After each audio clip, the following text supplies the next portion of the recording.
Well, shalom, my friends. Today, let's talk about a different topic. Let's talk about this new controversy at Berkeley University in California regarding what they started, the Jew-free zones. So, is Judenfrei coming soon to a town near you? Make sure you subscribe and hit the bell and give us thumbs up. It really helps. So, when Hitler wanted the Aryan race to dominate Europe, he used the now debunked law of eugenics. On one side of the coin was this description of the perfect race: blonde hair, blue eyes, perfect sized nose and ears. On the other side of the coin was the Jew, a subhuman race akin to vermin and destined for complete destruction to save the world of its grip, quote unquote. Hitler was obsessed with getting rid of the Jews, not just in Germany, but throughout all of Europe and the rest of the world, if he could have done it. His ultimate goal was a Judenfrei Europe, a European continent free of Jews at any cost. And 6 million later, he almost succeeded. The Nazi term Judenfrei described the attempt to achieve the final solution to the Jewish question. At first, but not for long, the Jews were ostracized, demonized, and expelled. Eventually, when a community had gotten rid of all its Jews, it was Judenrein, or Jew-free. But this was never enough for Hitler and his Nazi regime. The complete annihilation of the Jews was the goal, one Judenrein at a time. When looking at the concept of Judenfrei, it is crucial to consider that it did not happen as an isolated incident, but was part of a very precise, organized, and structured agenda of death. The Holocaust, a systematic, willful attempt at exterminating all of European Jewry, can be divided into 4 periods of a few years, each spanning from 1933 to 1945. First, legislation from 33 to 38, the Nuremberg Laws. Then criminalization of Jewishness from 38 to 39, Kristallnacht, the Night of Broken Glass. Then isolation from 39 to 41, the ghettos. And finally, annihilation from 41 to 45, the death camps. Judenfrei was part of the agenda of death. It was just one step on the path to total annihilation. It described an area that had been cleansed of its Jews in the same way that a pest control inspector would declare your home free of vermin. Cafes and restaurants and other businesses advertised to the outside crowds that they were proudly Judenfrei. But Judenfrei or Judenrein didn't come to a halt when the war ended in 1945. The concept was picked up by many Arab and Muslim countries that have made life nearly impossible for Jews and forced them to leave. Several countries currently have dwindling numbers of Jews, even down to the single digits. Absolutely.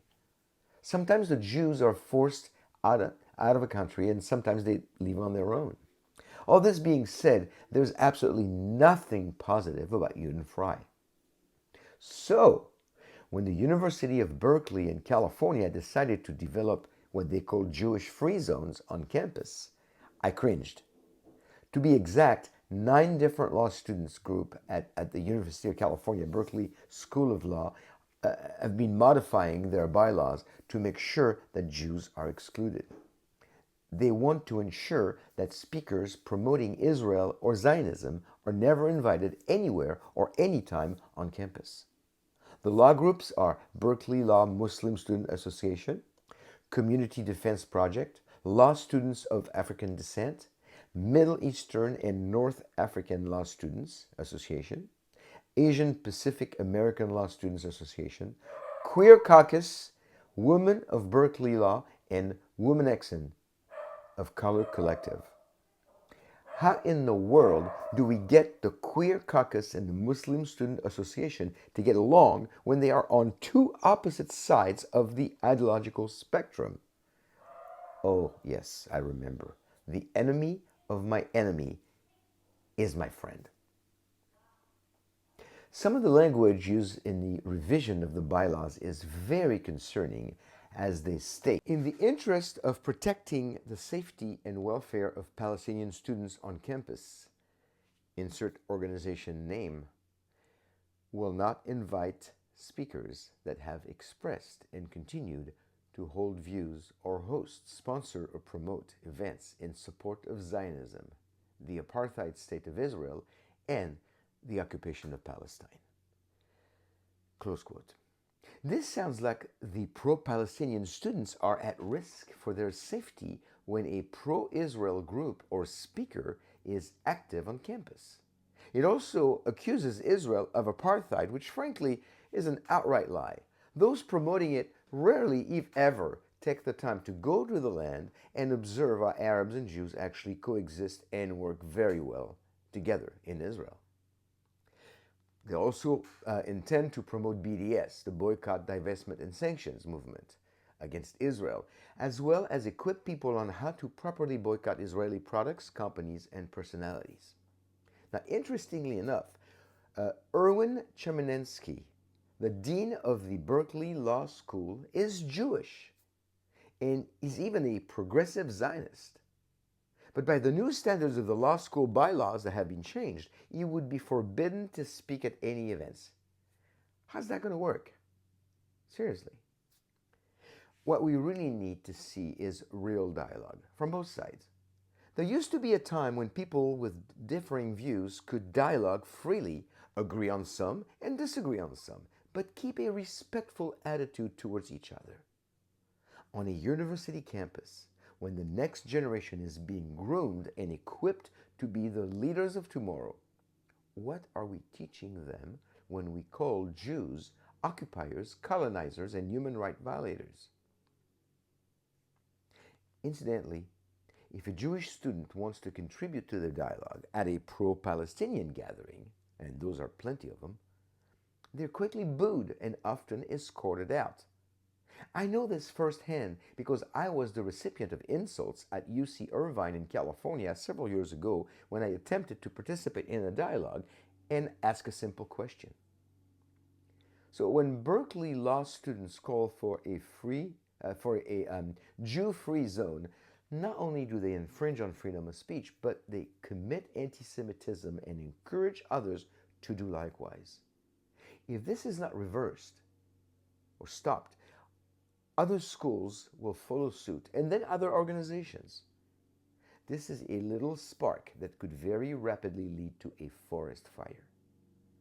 Considering how many of the current events parallel the gruesome agenda of Nazi Germany in the 1930s and 1940s against the Jews, when we hear that a school wants to be Jew-free, we should be outraged.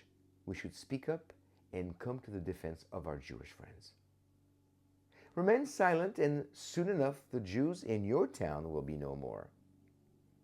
British commentator Melanie Phillips was spot on when she wrote this. For American Jews, the writing is now on the wall in neon lights. Close quote. This is enough, my friends, to make Martin Niemöller turn in his grave. Martin Niemöller was the German pastor who has made this famous statement, this quote that we've read before. First, they came for the socialists, and I did not speak out because I was not a socialist. Then they came for the trade unionists, and I did not speak out because I was not a trade unionist. Then they came for the Jews, and I did not speak out because I was not a Jew. Then they came for me, and there was no one left to speak for me. Martin Niemöller. Well, that's all I have for you today. Let's speak up. Let's come to the defense of our Jewish friends. Thank you, shalom, and be blessed.